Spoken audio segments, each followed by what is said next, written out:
দেখেন বাংলাদেশে আওয়ামী লীগ হচ্ছে কি dead chapter. Awami League case গন।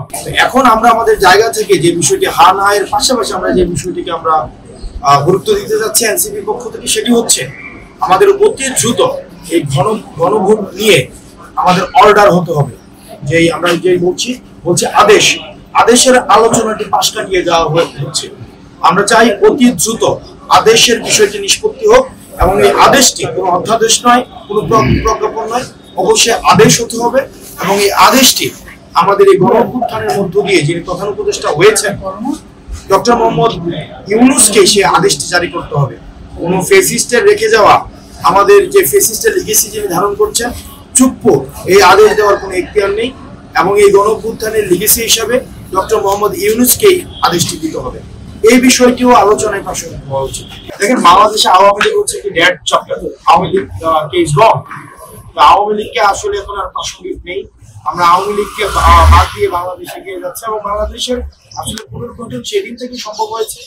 এই যে আমাদের কি আসলে রাজনৈতিক দলগুলো আমাদের এক টেবিলে বসে আলোচনা করছে, এই কারণে আলোচনা করতে পারছে কারণ আওয়ামী লীগ।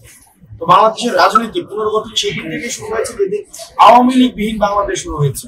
তো এই ক্ষেত্রে আওয়ামী লীগের আবার পুনর্গঠন, আওয়ামী লীগের আবার হচ্ছে আপনার কোনোভাবে এই সমঝোতা, এই প্রশ্নগুলোই অবাঞ্ছিত, বিশেষ করে এনসিপির কাছে এটা কোনোভাবেই সম্ভব নয়। তৃতীয়ত যে বিষয়টি সেটা হচ্ছে আমরা দেখেছি যে আপনি বলেছেন যে বিএনপি এবং জামাতে ইসলামী সেটা হচ্ছে আওয়ামী লীগের কাছে টানার একটি বিভিন্নভাবে বিভিন্ন প্রতিষ্ঠান আমরা সোশ্যাল মিডিয়াতে দেখেছি যে করা হচ্ছে ভোটার হিসেবে।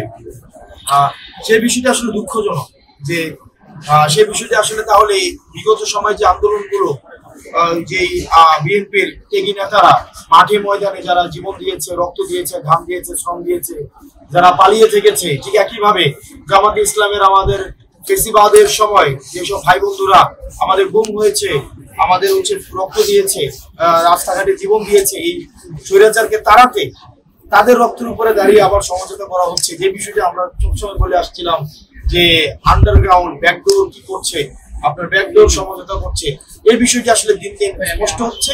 এবং আসলে তারা তাদেরকে জনগণ ভোট দিবে কিনা তাদের এই ধরনের এই ব্যাকডোর সমঝোতার কারণে এটি আসলে ভোটাররাই নির্ধারণ করবে। আমার কাছে মনে হয় না এটি খুব বেশি যখন আমরা বারবার বলে আসছি যে নির্বাচন কমিশন যে সিদ্ধান্তগুলো নেয় সেই সিদ্ধান্তের কোনো নীতিমালা নেই।